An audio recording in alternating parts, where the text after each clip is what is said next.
오늘도 여러분 주님께서 무에서 유를 창조하시듯 우리의 삶에 소중한 믿음의 도전들을 해보시고 그리고 무엇이든 주님의 뜻대로 순종해 보셨으면 좋겠습니다. 믿음의 순종과 주님께서 우리에게 하시는 도전이 계속되고 우리가 끝까지 그 마음을 좇아서 나아갈 수 있으면 좋겠습니다. 오늘은 우리가 아담의 족보에 대해서 우리가 마주하고 묵상하고 싶습니다.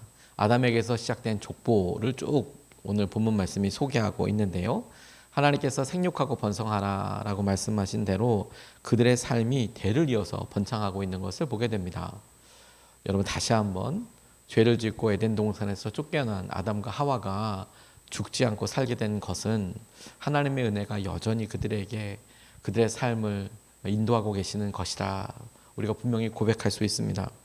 생애 연수도 지금과는 비교할 수 없을 정도로 엄청 오래 살았습니다. 거의 1000년에 가까운 삶을 살게 된 것을 보게 되죠. 365년을 살고 하나님 품으로 갔다는 우리가 에녹만 생각하더라도 오히려 365년이면 작은 삶이 아니지 않습니까? 짧은 삶이 아닌데 오히려 이렇게 쭉 족보를 읽다 보면 오히려 굉장히 젊은 나이에 하나님께서 불러가셨다 이렇게 생각될 만큼으로 참 긴 세월들을 살았습니다. 그렇게 이 땅을 번성하여 채워나가고 있었다는 점입니다.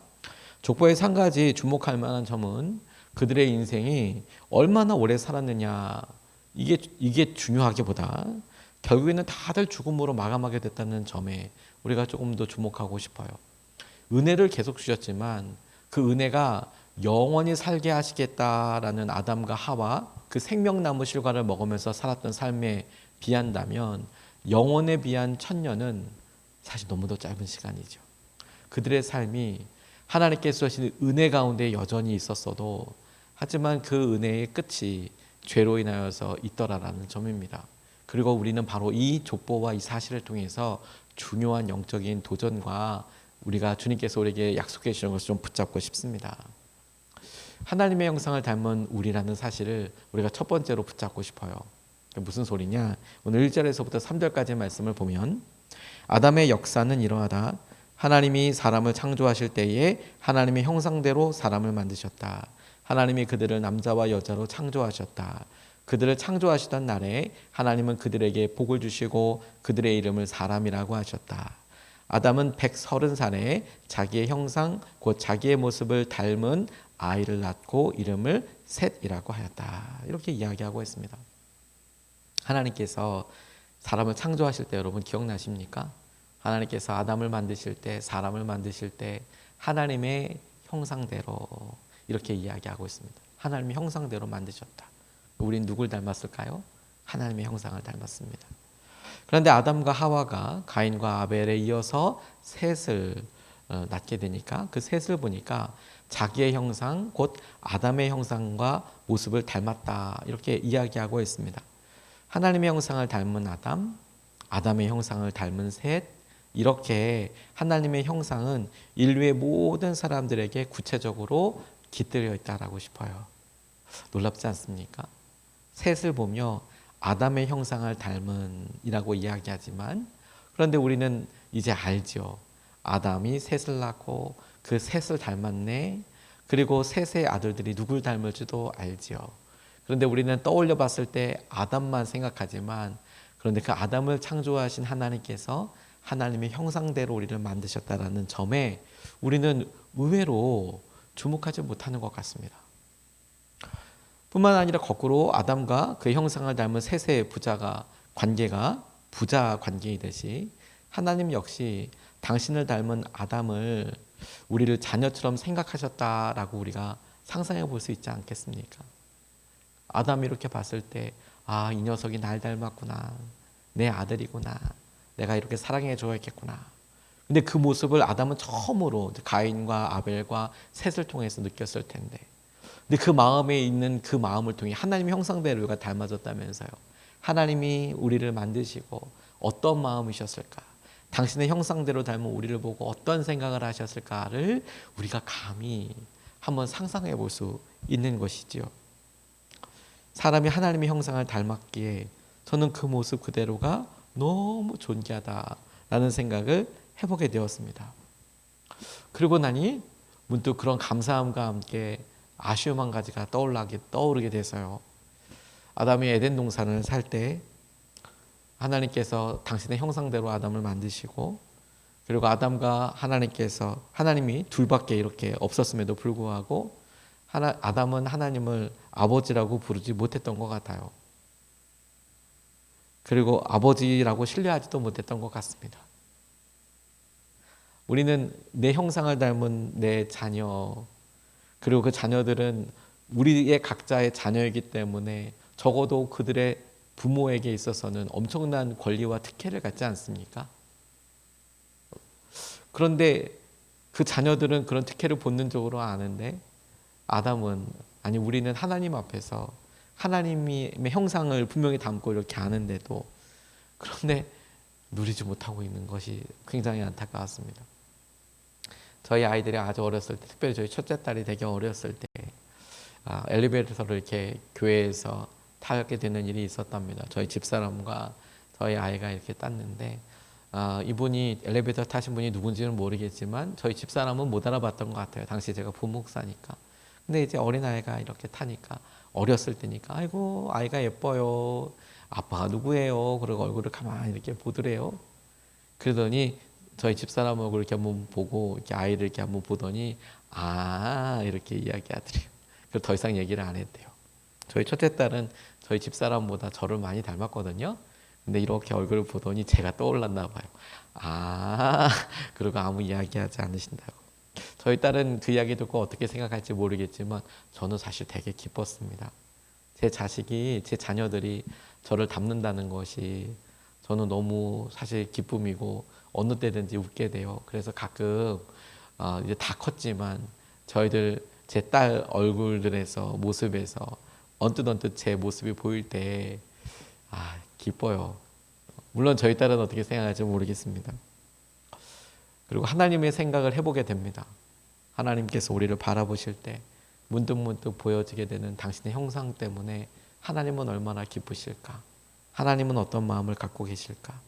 근데 여러분, 거꾸로 안타까운 건 뭐냐면, 그럼에도 불구하고 우리는 하나님을 아버지처럼 사랑하거나 아버지처럼 신뢰하거나 아버지처럼 용서를 구하지 않는다는 점이 하나님께 또 얼마나 큰 아픔일까?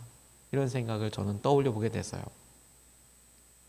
어느 목사님이 큰 어떤 주목을 받게 되고 교회가 외적으로 성장하게 되니까 주위에 있는 분들이 와서 이렇게 물어보시더라는 거예요. 친척분 중에 유력한 분이 계시냐?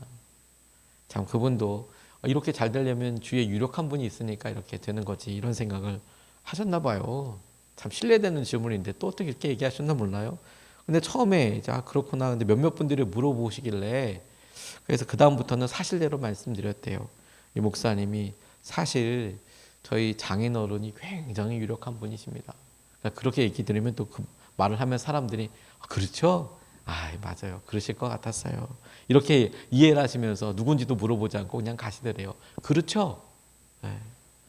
근데 사실 목사님께서 알고 있는 굉장한 유력한 사람이 누구냐면, 장인어른이라고 말씀드렸지만 사모님이 새벽마다 아버지 하시면서 기도하시더라는 거예요.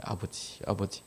그래서 우리 아내의 아버지, 내 장인어른, 이렇게 농담처럼 이야기를 하신 건데 사람들은 그냥 또 그것도 이해한다고 이렇게 하셨다는 거예요.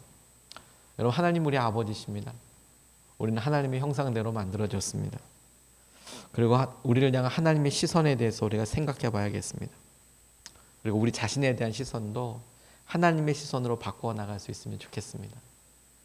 두 번째로 주목하고 싶은 것은, 나는, 여러분들 각각은 어떻게 기억될까 하는 것입니다. 어떻게 기억될 것 같습니까? 여러분들은 한 줄로 여러분들을 쓴다면, 묘비명을 한 줄로 쓴다면, 제가 저희 아버님 모실 때 거기에 조그맣게 이름과 한 3자 정도, 그래서 대부분의 사람들 이렇게 보니까 십자가, 성도, 장로, 집사 이렇게 써분도 계시고, 누구 하고 그런 아버지 이렇게 호칭들을 쓰는데, 통상적으로 이렇게 쓸 때는 저희 아버지가 목회하셨으니까 목사 이렇게 쓸 테지만, 저는 저희 아버지가 평생 맺혔던 행복자라는 이름을 써드렸거든요. 행복한 사람이라는 뜻인 행복자 땡땡땡 이렇게 써드렸어요. 여러분들은 묘비나 이럴 때 어떻게 이름 적힐 것 같습니까? 오늘 21절 23절 말씀이 이렇게 나와 있어요. 에녹은 65살에 무두셀라를 낳았다. 에녹은 무두셀라를 낳은 뒤 300년 동안 하나님과 동행하면서 아들 딸을 낳았다. 에녹은 모두 365년을 살았다. 에녹은 하나님과 동행하다가 사라졌다. 하나님이 그를 데려가신 것이다. 아담에서 시작된 족보는 다들 죽음으로 마감합니다. 그러니 아담에게 내리셨던 벌이 거두어진 것은 아니죠. 영원히 살기로 되어 있던 우리가 죽음을 마주하게 됐으니까 하나님께서 그것을 실행하신 것이 지연되어서 돌이킬 수 있는, 혹은 그럼에도 불구하고 하나님의 허락하신 은혜를 누릴 수 있는 기회를 주셨다면, 죽음은 하나님께서 말씀하신 어미하신 공의가 마침내 결국에는 이루어지고야 만다는 사실을 우리에게 무겁게 보여주는 말씀이라고 싶습니다. 그러니 여러분, 영원이라는 시간에 빗대어서 보면 얼마나 오래 살았다라는 것은 그렇게 중요하지 않아 보입니다. 우리의 삶이 단 한 줄로 기억된다면 결국 그 한 줄은 우리가 죽은 것으로 끝날 것이기 때문에 그렇습니다. 아닙니까, 여러분? 우리가 사랑하는 분들의 장례식을 가보면 그분의 생전에 참 귀하고 놀라운 삶도 있지만, 근데 안타까운 것 한 가지, 우리의 마지막 날을 맞을 수밖에 없었고, 사랑하는 이들의 안타까움과 아쉬움 가운데 우리가 장례식을 가보면 그 성함 앞에 모든 사람들이 다 고 누구 이렇게 쓰여져 있잖아요. 이미 돌아가신 분이라고. 우리도 그렇지 않겠습니까? 근데 그럼에도 불구하고 유독 한 사람, 에녹에 대한 설명이 다른 거예요. 그는 하나님과 동행했다고 하였는데 에덴 동산 바뀌고 죄의 결과로 어려운 삶을 살고 있음에도 불구하고 하나님이 그와 함께 하셨대요. 저 이거 놀라운 일이라고 싶어요. 왜냐하면 이때 아직도 아담은 생존을 하고 있었거든요. 아담의 나이를 보았을 때 그가 보기에도 그는 하나님과 동행하는 사람이었대요. 그러니 에덴 동산의 중요한 것이 어떤 포인트였다고 말씀드렸죠. 하나님과 동행했다고요. 에덴 동산 밖에서 사람들은 하나님과 동행하는 것에 대한 어떤 시도가 있었는지 잘 모르겠습니다. 하지만 에녹을 보니 불가능한 일이 아니었네요. 에덴 동산에서도 함께 하셨던 하나님은 바깥에서도 얼마든지 동행하시는 하나님이네요. 에녹은 우리에게 중요한 증인입니다. 에덴 동산에서 있었던 일이 이 땅에서 불가능한 일은 아닌 것이죠.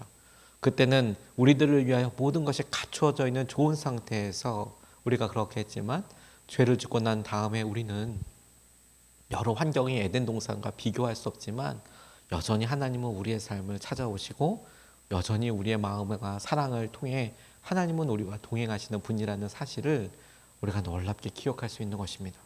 이것이 우리에게 약속이라고 싶어요. 그리고 우리 또한 이것을 붙잡고 하나님 앞에 구할 수 있습니다. 어떤 사람으로 기억될 것이냐, 우리는 어떤 사람으로 기억될 것이냐. 코미디언 김미화 씨가 자신의 묘비명을 이렇게 이야기할 때, 이분은 코미디언이었으니까 웃기고 자빠졌네 이렇게 쓰겠다고, 묘비명에 이렇게 쓰겠다고 그렇게 이야기했다고 합니다. 여러분들은 어떤 이야기들을 쓰시겠습니까? 우리는 어떤 사람으로 기억될까요? 그리고 하나님은 우리를 어떤 것으로 기억해 주시겠습니까? 우리의 삶을 생각하면서 오늘 이것이 우리에게 중요한 이유가 될 수 있으면 좋겠어요. 마지막 모습으로 우리는 어떻게 기억이 되고, 그래서 하나님께서 우리에게 허락하신 것들은 어떻게 보게 될 건가. 우리나라 초기의 선교사님 중에서 루비 캔드릭 선교사가 있는데, 이분이 젊은 나이에 우리나라에 오셔서 오랫동안 사역도 못 하셨습니다. 우리나라 풍토병으로 일찍 돌아가셨어요. 근데 그분의 묘비명에는 이렇게 쓰여져 있습니다. 내게 1000개의 생명이 주어진다면 그 모든 생명을 조선을 위해 바치리라. 내게 1000개의 생명이 주어진다면 그 모든 생명을 조선을 위해 바치리라. 이 얼마나 뜨거운 사랑입니까? 그의 사랑과 그의 마음을 하나님도 이해하시리라고 싶어요.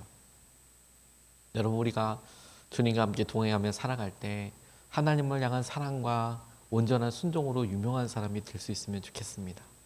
저와 여러분들, 우리 예수님의 사람들이 우리의 고백처럼 예수님으로 설명되는 사람, 예수님으로 유명한 사람이 되기를 오늘도 우리가 다짐하고 함께 나아가면 좋겠습니다.